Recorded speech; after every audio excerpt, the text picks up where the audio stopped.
This is the ultimate guide to launching a home bakery, and here are the steps. Welcome back to Atori Cafe, where I share my baking adventures while running a home bakery with a full-time job. These steps come from my personal experience starting a home bakery in New Jersey with no professional baking experience, no experience starting a small business, and no friends or family in the industry. As always, this is not legal advice, so make sure to always do your own research, but for now, let's get started. Step 1 is to research the cottage food law in your state. Now, you want to do this because the laws can really differ quite wildly per state. Like, for example, in New Jersey, you can't sell kombucha, but in Pennsylvania, you can. And in California, you can sell buttercream and you don't even need to apply or register for a cottage food operator permit. So it's actually pretty easy to find your state's official cottage food law. All you have to do is Google your state name and just search cottage food law. And you should see in one of the first few search results, there should be an official government website for your state, and that will have all the information you need. So what you want to do is definitely go through that. Sometimes they don't have all the details listed directly on that web page. They might have a link to the application, which has all the details you're looking for. So make sure to check there as well. But essentially at this step, what you want to do is take note of two things. The first thing is the food restrictions in your state for cottage food operators, because some of those restrictions might actually impact what you can have on your menu. And the second thing you want to look for is any other limitations that might impact your business idea. So for example, I've seen many states don't allow the mailing of baked goods or selling to restaurants and supermarkets, so that would potentially impact your business idea if you were thinking to have primarily a business that mails or wholesales baked goods. So after you've gone through the cottage food law in your state and the process to apply, you might want to start to get the ball rolling on any potential blockers. So one that I can think of that it might be pretty common is around zoning. You might need to contact your local zoning board and see if the zone you live in actually allows commercial use. So now that you kind of have an idea of the restrictions within your state for your home bakery, you can start thinking about your niche. So think of this step as really just deciding the defining factor for your business. Some ideas are if you have a certain set of flavors that you're inspired by. Maybe I really love Asian flavors, so my bakery is all about doing Asian-inspired desserts. Or maybe you want your bakery to be vegan. Or another idea is to specialize in a certain type of baked good. So for example, think like Lady M and how they're known for crepe cakes. If you're having trouble at this step, one thing you can try is putting together any ideas you have so far and giving them to ChatGPT and asking it to recommend a differentiating factor based on the ones that you thought of so far. And it's okay if you're not fully set on your niche, but you have an idea of what you want to do, because you can pick something right now and then in the later steps, which I'll talk about, you can always change it. So now moving on to the next step, starting recipe development and pricing.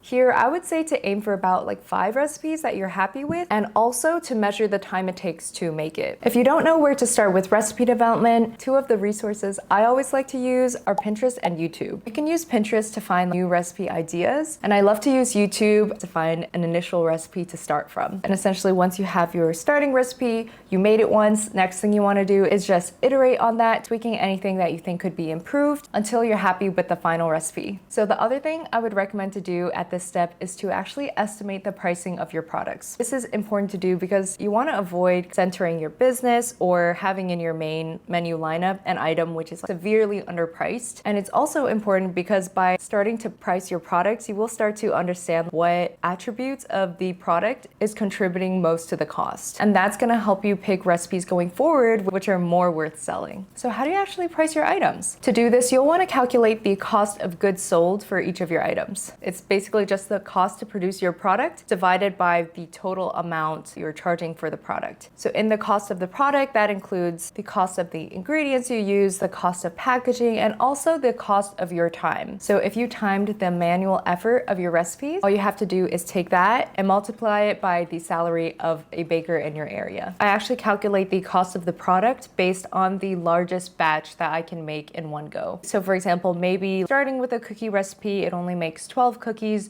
but I know based on the size and the amount of trays that I can fit in my oven at home, that maybe I can bake 50 cookies in one go. Then I will actually calculate the cost to make that product based on making 50 cookies in one go rather than making 12 cookies in one go. And with the ratio, ideally you want it between 15 to 30%. So that means the total cost of your product is around 15 to 30% of the final price that you're charging for it. And it's okay if you're not fully set on the recipes you have at this point. because this is going to be a really great starting point for one of the next steps. Okay, so now that you have an idea of your niche and some of your recipes, next you want to pick a name to start with, create an initial logo design, and also set up all of your social media accounts. To pick a name, what I did is brainstorm all of the potential names that I would be okay with, and then narrow it down to my favorites, and then I also ran them by my friends and family to see what they think. So that's something you can try as well. And for designing my logo, I used Pinterest to gather inspiration, and then I created a couple different logo options and then put them side by side to decide which one I want to go with in the end. I know there are a few like AI logo generators that you can try, but if you want to make one yourself, you can also use Canva to create one. And with your brand name set, your logo ready, you should go ahead and create social media accounts for your business on all platforms. I would recommend just creating like an initial post or short to get started, and you can make it something simple like introducing yourself, introducing the brand, or even just covering previous bakes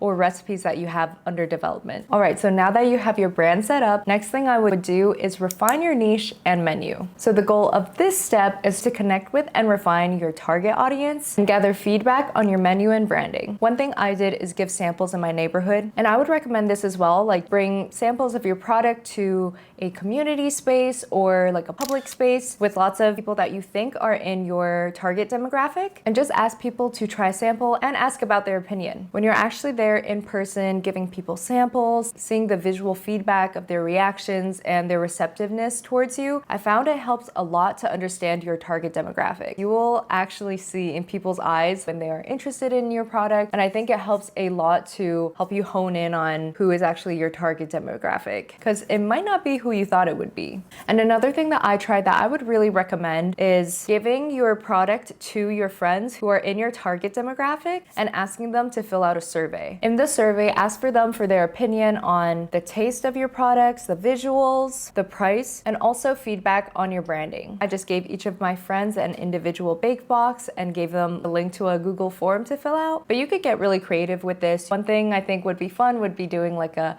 home cafe with like a tasting session with all your friends. But yeah, there's a lot of ways you can do this. But this step is super important because it will help prevent you from making any obvious mistakes that you could have avoided by just asking for people's opinions. My friends really helped me figure out the right price point for my items and also gave me a lot of feedback on how I can improve them. Once you've iterated on your business idea and your menu, the next step is to submit the cottage food operator permit. So of course, this depends on your state, but typically you need to get a food safety manager certification, a sales tax license, proof of water potability, or if you have like a private well, you might need to get your water tested, and then just fill out the form and submit it. And for me, it took about 3 weeks to hear back on my application. And while you're waiting to hear back on that, I would work on finalizing the menu and packaging. You might have already needed to decide the exact items on your menu before submitting your permit application. So if you have already done that, at this step, you can work on finalizing the visuals of your menu, like the garnishes, the presentation, and also decide the final pricing. And then for packaging, I use Pinterest and Instagram to get a lot of inspiration on how others are doing it, but you could go as simple as just a cardboard box with no windows, or you could even get custom packaging. It does definitely depend on your budget and what you envision for your brand. But once you have that finalized, you'll want to go ahead and take product photos for your menu. For me, I just use my iPhone with portrait mode, but you can also get props or a product photography kind of setup. Once you get your application approved, you can go ahead and get started on the other legal requirements and potentially set up an LLC. I think what's involved at this step may also differ per state, but just for reference, I got a trade name registration, I got an EIN from the IRS, formed an LLC, registered my business in my state, and got product liability insurance. So why would you want to form an LLC? So it's definitely optional, but essentially what it does is it helps to shield your personal assets in case you get into legal trouble. So your product liability insurance is supposed to cover most cases, but essentially what an LLC does is it makes your business a separate entity from you personally. So if things do get rough, you're kind of protected by the fact that you are not your business, which would not be the case in the worst case scenario if you don't have an LLC. Product liability insurance is also optional, but I think you will find that when you apply to like markets and other future opportunities, they will at times ask you for your product liability insurance. So I do think it's a good idea to get it, but it's also up to your own risk tolerance. If you didn't already know, product liability insurance is basically insurance on your product. So for example, if someone gets a foodborne illness from your product, then it would cover that. I recommend recommend this one called Flip Insurance. I actually started with the Geico commercial liability insurance, but my commercial kitchen recommended Flip, which is really built for smaller food businesses. And I ended up switching to that because it is slightly cheaper, but it's also free to add other entities as additionally insured on your insurance, which I found to be pretty common at the local markets that I do. Another thing you'll want to check is if you need a specific business license in your county or city. All right, we're almost there. The second to last step is setting up your ordering platform. Two options that I have personally tried are Square and Hotplate. The great thing about Square is that you're basically able to make a ordering website for free, and it looks super sleek and has a ton of customization, from everything to theme color, adding in pictures, adding sections in different parts of the page, and even customizing the font. So with Square, I would say you can make a super customized experience for your customers, and they just take the credit card fee during checkout. But Square does not have a pre-order system for free, so that's where Hotplate comes in. Hotplate definitely does not have nearly as much branding customization as Square, but the best part of Hotplate is that it's actually built for food drops. So it's super easy to customize your menu and set the quantities for each individual drop, arrange pickups where customers can even select the time when they'll come, and Hotplate will automatically notify your customers by text when you're doing your next drop. But the only downside with Hotplate is that they definitely charge more for the platform than Square. I think they have the same card processing fee as Square, but on top of that, they charge an additional Hotplate fee. So the fees definitely add up, but you do have the option to choose to take on that fee yourself, in which case you would ideally work it into the price of your items, or you can pass it on to your customers, and they will see that the taxes and fees are added to their purchase. But yeah, I would say take a look at the options and just choose one for now. You can always change it later. I think right now, despite the fee being higher, I do prefer Hotplate because I find it makes it really easy to notify your customers of sales, and also makes the pickup process a lot easier because, like I mentioned before, customers can choose a time slot when they're going to come for pickups, and they will also get a reminder text earlier in the day to remind them that their pickup time slot is coming, which if you don't have Hotplate, then you might have to pay extra for those services with another platform, or you might have to do it yourself. On Square, all the items you add to your site will also show up in all the Square POS systems. But once you've decided your ordering platform, it's time to move on to the last and final step, which is to post and launch. I would recommend sharing your launch with your friends, your community, maybe on like a digital bulletin board